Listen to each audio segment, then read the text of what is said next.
Assalamualaikum warahmatullahi wabarakatuh.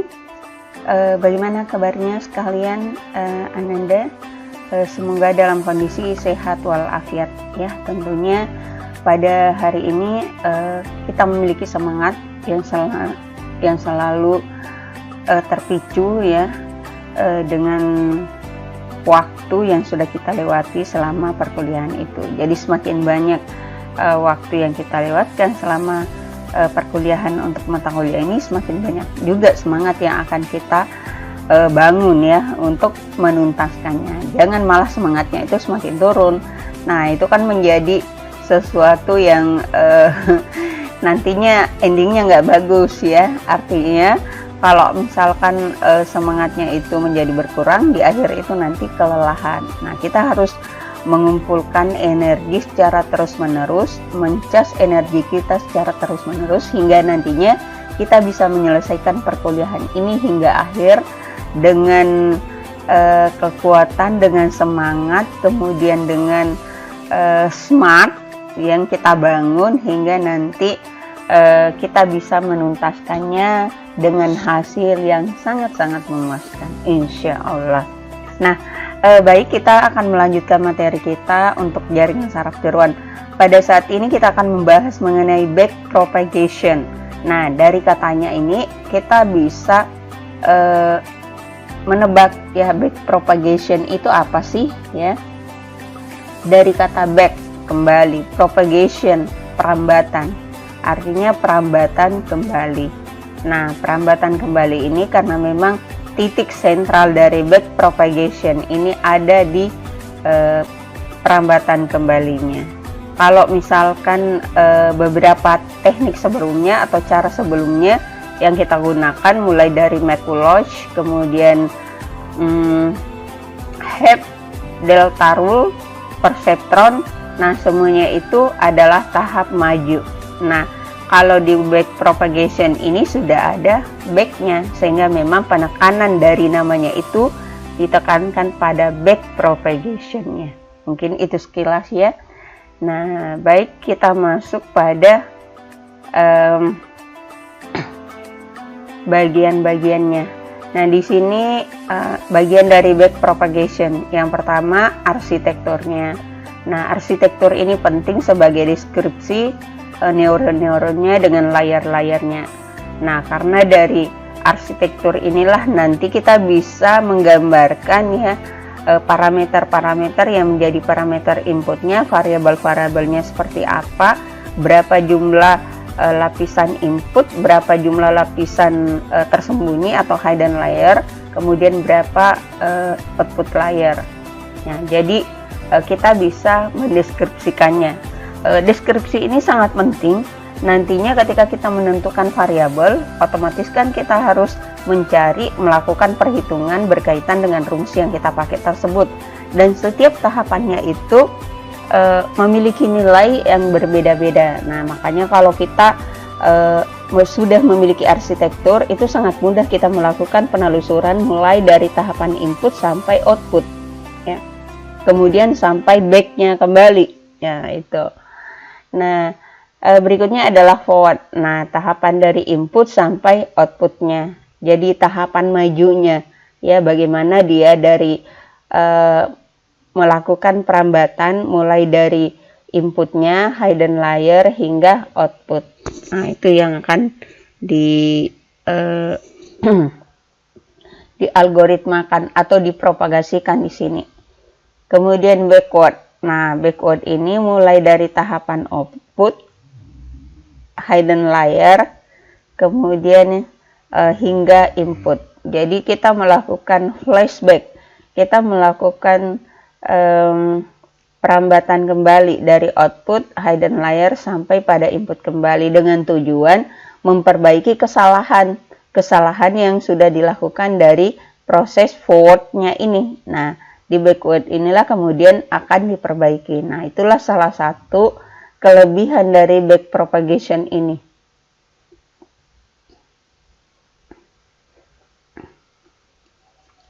Nah, kita tahu ya bahwa back propagation itu merupakan jenis metode supervised learning artinya dia terbimbing, dia ada target. Target inilah yang nantinya kemudian dibandingkan antara output yang diperoleh dari jaringan saraf tiruannya dengan target yang sudah ditentukan sebelumnya. Nah, dengan backpropagation ini akan meminimalkan error pada output. Jadi akan meminimalkan, dia berusaha untuk menekan error yang terjadi itu. Kalau misalkan error sebelumnya itu 10 berpangkat min 2 misalkan, nah dia berhasil menekannya sampai 10 berpangkat min 3. Nah, itu contohnya ya, persisnya hitungannya tergantung dari masing-masing nilai atau pada kasus yang diberikan. Kemudian metode backpropagation ini juga termasuk multi-layer karena dia bukan cuma memiliki satu layer, tidak sama dengan Mikuloch ya, yang satu layer atau perseptron. Kemudian berikutnya sebagai contoh pada gambar diberikan jaringan dengan sebuah hidden layer. Nah, kita lihat ya, ini adalah arsitektur dari backpropagation. Yang perlu kita pahami di sini bahwa arsitektur ini macam-macam, ada inputnya disimpan atau diletakkan atau diawali mulai dari bagian bawah, terus tengah sampai paling atas. Ada juga dari paling kiri, tengah, terus paling kanan. Atau juga paling kanan, terus tengah hingga paling kiri. Jadi itu fleksibel. Semua bisa digambarkan, dideskripsikan dengan cara yang seperti itu. Yang penting layer-layernya itu kemudian tidak ada yang hilang. Mulai dari input, hidden layer, sampai outputnya. Nah, kita lihat pada arsitektur yang digunakan ini yang mengambil ya dari bottom up ceritanya, dari bawah ke atas.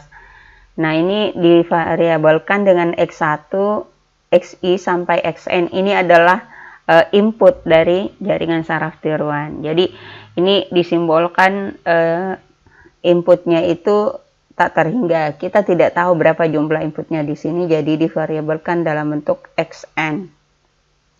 Nah, kemudian pada hidden layer atau lapisan tersembunyi, di sini S1, SJ, Z1, ZG sampai ZP.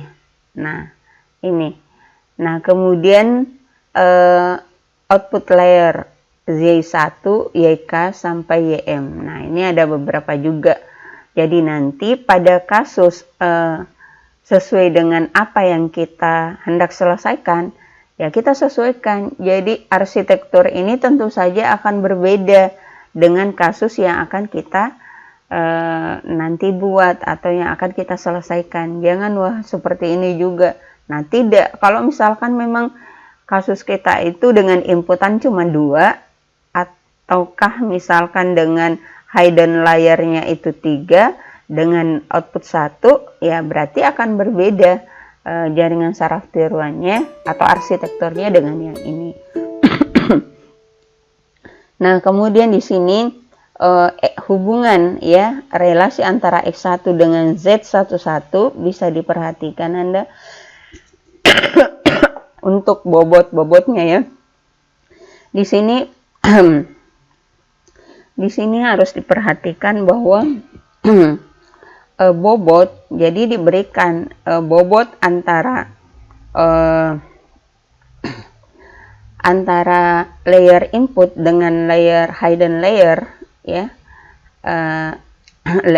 Layer input dengan hidden layer itu disimbolkan dengan VIJ ya, VIJ, di mana I itu sebagai input ya, jumlah inputnya, J itu sebagai jumlah hidden layernya. Jadi kalau dia dilekatkan VIJ artinya ini yang I-nya di sini simbolnya itu menunjukkan jumlah inputnya, kemudian J adalah jumlah hidden layer.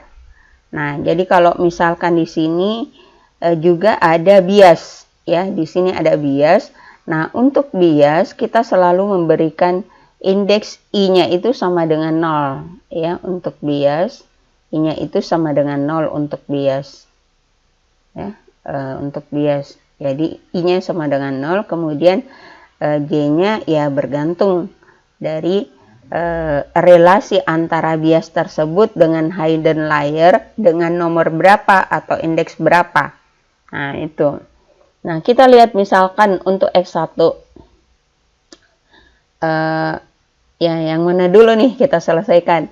Untuk biasnya atau X1-nya ya boleh ya. Kita biasnya dulu lah karena ada indeks 0 misalkan. Nah, pada bias ini di sini 1 ya, di sini 1. Jadi sebenarnya V ini adalah bobot-bobot. Nah, bobot-bobot bobot-bobot yang ada pada input ya, pada yang ada pada lapisan tersembunyi. Jadi di antara lapisan tersembunyi dengan input ya. Nah, di sini indeksnya V01, berarti ini kan selalu 0 ya. V0 misalkan ya, V01. Terus kalau ada lagi kemari V02 misalkan, di sini V03. Karena ini diasumsikan misalkan 1, 2, 3. Kemudian untuk X di sini dari input pertama yang terrefleksi ya, tanda panahnya menuju ke Z1. Nah, itu disimbolkan dengan V11. Nah, kalau dari sini ke J yang kedua, Z ini kan VIJ ya, VIJ, atau disimbolkan juga ya, kalau misalkan ini 1, ini 2, V12. Nah, begitu seterusnya. Kemudian di sini nanti V13. Jadi intinya bahwa I ini adalah jumlah lapisan tersembunyinya, berapa lapisan tersembunyinya, dan kita selalu memulai indeks itu dari 1 ya. Kalau untuk X-nya 1, 2, 3 misalkan, kalau ada 3 lapisan tersembunyi 1, 3. Nah, kalau ini kan tadi I-nya dia mengindeks ke 0. Nah, berikutnya di sini ada bobot-bobot pada lapisan output. Bobot dan bias pada lapisan output yang disimbolkan dengan W. Jadi V dengan W ini semuanya adalah bobot. Hanya bedanya kalau V ini adalah bobot pada lapisan tersembunyi ya, yang direfleksikan dari lapisan input dengan biasnya. Nah, sementara kalau W ini adalah bobot pada lapisan output yang direfleksikan dari lapisan tersembunyi atau hidden layer dengan biasnya. Nah, itu yang kemudian dipahami. Nah, kemudian outputnya adalah Y1, YK, sampai YM. Kalau misalkan kita memiliki input cuma 1, berarti YK saja. Nah, ya kan, karena tadi kan K itu adalah output, I adalah jumlah input, J adalah jumlah lapisan tersembunyi, K adalah jumlah output. Jadi kalau misalkan K-nya di sini cuma 1, berarti outputnya juga cuma 1. Oke. Nah, saya rasa sudah tadi ya. X melambangkan sebagai input, kemudian Z-nya melambangkan hidden layer, dan Z melambangkan sebagai output. Ya. Dan kemudian bobot antara X dan Z dilambangkan atau disimbolkan dengan V. Bobot antara Z dan Y disimbolkan dengan W. Nah, kemudian ini tahapan-tahapan sebenarnya dari inti backpropagation ini. Yang pertama adalah memasukkan data ke input jaringan pada tahapan feed forward. Nah, feed forward ini adalah perlambatan maju. Berikutnya adalah perhitungan dan propagasi balik dari error yang bersangkutan. Nah, di sini sudah dilakukan perhitungan mulai dari output sampai inputnya kembali. Jadi sudah ada proses perlambatan kembali dengan melakukan penelusuran untuk mencari error-error dari setiap layernya. Kemudian yang ketiga adalah pembaharuan, adjustment bobot dan bias. Terakhir adalah update, yang melakukan pengupdatean bobot dan bias. Karena tujuan kita melakukan ini adalah bagaimana kita menemukan nilai-nilai yang pas, yang nantinya dengan nilai tersebut itu tingkat error pada saat kita mengimplementasikan backpropagation ini menjadi lebih kecil dan tercapai kondisi yang optimum. Nah, kemudian, ini tahapannya ya. Pada saat umpan maju, setiap unit input akan menerima sinyal input dan akan menyebarkan sinyal tersebut pada tiap hidden layer. Kemudian, setiap hidden unit kemudian akan menghitung aktivasinya dan mengirim sinyal set J ke setiap unit output. Nah, selanjutnya, setiap unit output juga akan hitung aktivasinya untuk menghasilkan respon terhadap input yang diberikan jaringan.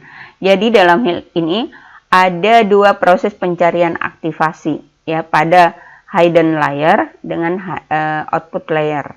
Jadi ada dua di situ pencarian aktivasi. Jangan cuman di hidden layernya saja pencarian aktivasinya, ataukah misalkan pada outputnya saja, dua-duanya harus. Karena ini kadang-kala membingungkan ya.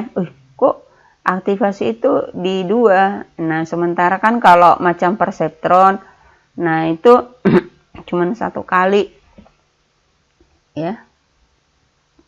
Nah, berikutnya pada saat proses pelatihan, jadi ini ya prosesnya, setiap unit output membandingkan aktivasinya dengan nilai target. Ya, dia bandingkan, dia perkurangkan, dia turunkan untuk menentukan besarnya error. Berdasarkan error ini dihitung doka, di mana faktor ini digunakan untuk mendistribusikan error dari output kembali ke layer sebelumnya. Artinya kita melakukan proses perhitungan terhadap doka ini dengan mencari turunan, dengan mengurangkan antara target dengan output dari aktivasi itu. Terus diturunkan, nah nanti nilainya itu akan diperoleh nilai di perambatan baliknya, atau dia berhitung mundur. Ya. Kemudian dengan cara yang sama juga Doj dihitung pada hidden unit set J, di mana faktor ini digunakan untuk memperbaharui bobot antara hidden layer dan input layer. Setelah itu semua Do ditentukan, bobot dan semua layer diperbaharui. Nah, ini inisialisasi bobot dan bias pada step 0. Nah, jadi tahapan 0 yang pertama itu adalah menginisialisasi bobot dan bias. Kenapa kita mengatakan ini step 0? Karena sebenarnya kan ini hanya pemberian nilai ya, hanya pemberian nilai pada bobot dan bias itu sendiri, pemberian nilai awal. Karena kalau nggak ada nilai awal, bagaimana caranya mau diproses? Tidak ada value yang kemudian bisa dimasukkan ke dalam variabelnya. Nah, step 0. Kemudian step 1. Nah, di sini kita sudah melakukan proses perhitungan ya, perhitungan mulai dari step 1-nya ini. Nah, jika stop condition intinya itu belum memenuhi pada saat kita melakukan proses perhitungan data ya, maka dilanjutkan mulai dari step 2 sampai 9. Nah, di mana step 2 ini adalah dilakukan training data ya, dengan tahapan step 3 sampai 8. Nah, ini step 3-nya nih. Untuk umpan maju setiap unit input XI yang dimulai dari I sama dengan 1 sama dengan 2 sampai N menerima sinyal input XI dan menyebarkan sinyal tersebut pada seluruh unit pada hidden layer. Intinya adalah bagaimana kalau misalkan kita memiliki input ya XI. Nah, otomatis kan XI sampai XN. Jadi kita cari ya, kita cari semua nilainya. Nah, ini kita cari semua nilainya ya. Nanti XI ini kemudian kita masukkan nilai tersebut ke dalam rumusnya. Nah, kemudian step 4, setiap hidden unit akan menjumlahkan sinyal-sinyal input yang sudah berbobot termasuk biasnya. Jadi pada umpan maju ini ada proses pencarian set in J. Jadi J-nya kembali, kalau berapa jumlah hidden layernya berarti sekian. Set in, misalkan set in 1, set in 2, set in 3, berarti ada 3 set in yang kemudian harus kita cari. Nah, kemudian di sini kan fenol itu kan fenol 1, fenol 2, fenol 3 juga seperti itu ya. Kemudian sigma I sama dengan 1, kemudian XI kali VJ, berarti di sini misalkan X-nya 2, jadi nanti X1 dikali V1 3 tambah X2 dikali, tergantung di sini ya. Ada set in berapa yang akan kita cari ya, set in. Kemudian fungsi aktivasi. Nah, fungsi aktivasi pada bagian set ini yaitu set J sama dengan fungsi aktivasi dari Z in J yang sudah kita peroleh tadi. Kita aktivasi terlebih dahulu dengan sesuai dengan fungsi aktivasi yang sudah ditentukan. Nah, kemudian lahirlah atau diperolehlah nanti ZJ. ZJ ini kan kalau misalkan kita memiliki hidden layer itu 3, berarti set 1, set 2 sampai set 3. Kemudian step 5. Setiap unit output YK K sama dengan 1, 2, dan seterusnya sampai M akan menjumlahkan sinyal-sinyal input yang sudah berbobot termasuk biasnya. Nah, ini nih sudah diperoleh inputnya. Jadi Y in K itu sama dengan W0K ditambah sigma CJ dikali WJK dari J sama dengan 1 sampai P. Jadi ini adalah kalau misalkan kita memiliki input itu lebih dari 1 ya. Y in 1, Y in 2, Y in 3 misalkan. Tapi kalau output kita itu cuma 1, berarti Y in 1 ya sama dengan W01 ditambah set 3 kan tadi set 3 misalkan ya, set 1 sampai 3 dikali W3 W31 ya, 31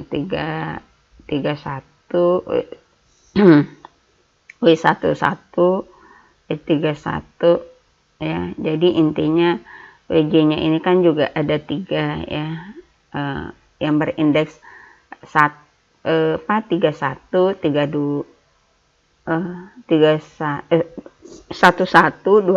31.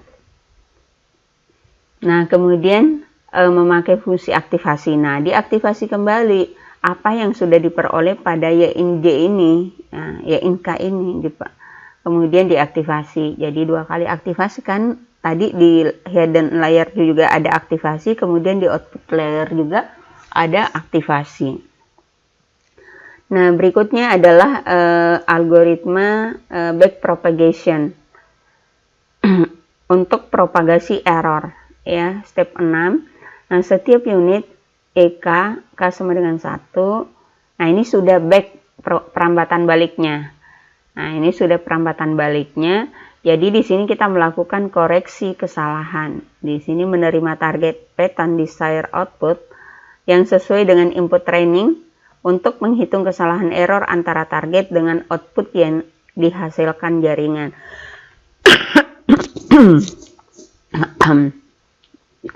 Jadi maksudnya di sini kita sudah ada proses perbandingan, ya, proses menyelisihkan, proses menurunkan.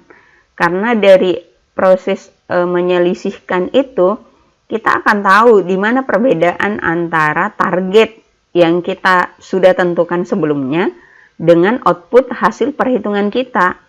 Nah, untuk mencari itu sesuai dengan metode dari backpropagation ini berarti harus dilakukan selisih atau dalam hal ini diturunkan. Nah, diturunkan itu nanti dihasilkan proses pengurangan yang ya antara target dengan output, kemudian hasil dari turunannya sendiri. Nah, ini faktor doka ini untuk menghitung koreksi error dari bobot pada input yang akan dipakai untuk memperbarui WJK, di mana delta WJK itu sama dengan alfa dikali do dikali Z. Nah, selain itu dikoreksi bias dari delta W0K-nya itu untuk memperbaharui kembali ya, untuk memperbaharui kembali delta W0K, misalkan ya, W0K-nya delta alfa dikali do K.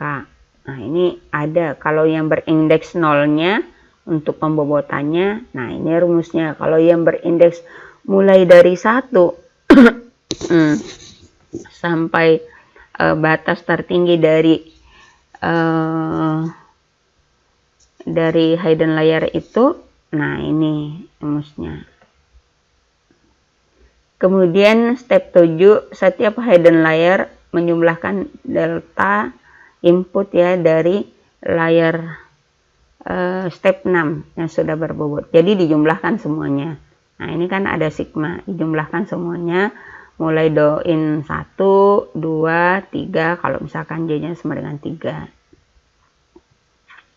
Nah, selanjutnya di sini kita akan melakukan koreksi error juga ya, koreksi error terhadap bobot pada hidden layer ya. Bobot pada hidden layer kan ini tadi bobot pada output untuk memperbaharui VIJ. Delta VIJ sama dengan alfa dikali do dikali XI. Kemudian untuk koreksi bias delta V0J, maka ini koreksinya delta V0J sama dengan alfa dikali do J. Kemudian hasilnya dikalikan dengan turunan dari fungsi aktivasi yang digunakan jaringan untuk menghasilkan faktor koreksi. Ya, hasilnya nanti do J sama dengan do in J, kemudian diturunkan set in J-nya. Jadi setiap unit output akan memperbaharui bobotnya. Nah, inilah pembaharuan bobot dan bias ya, yang baru yang kita peroleh.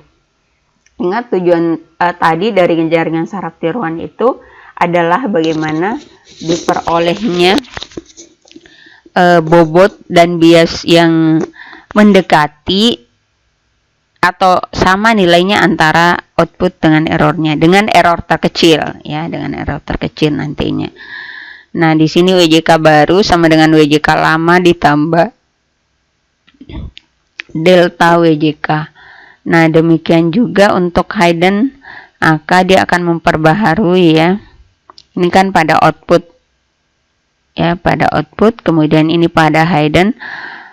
VIJ baru sama dengan VIJ lama ditambah delta VIJ. Nah, setelah itu kita periksa stop condition. Jadi stop condition ini kondisi kita harus berhenti dengan misalkan adanya syarat. Apakah syaratnya itu nanti, nah ini ada ya, untuk menentukan stopping condition. Dua cara yang bisa dipakai. Yang pertama, membatasi iterasi yang ingin dilakukan. Kita mau iterasi itu ya dilatih sampai iterasi yang keberapa. Jadi jumlah iterasi itu kita batasi ya. Nah, terus yang kedua adalah membatasi error. Nah, errornya itu kita pengennya sampai misalkan berapa, 10 berpangkat min 3, 10 berpangkat min 4. Nah, jadi dia akan berhenti melakukan iterasi atau melakukan epoch ketika error tersebut sudah terpenuhi. Ketika belum terpenuhi, maka dia tetap akan melakukan iterasi atau epoch. Nah, jika terdapat sebanyak M training data, maka untuk menghitung mean square error digunakan persamaan berikut. Jadi jika datanya itu banyak,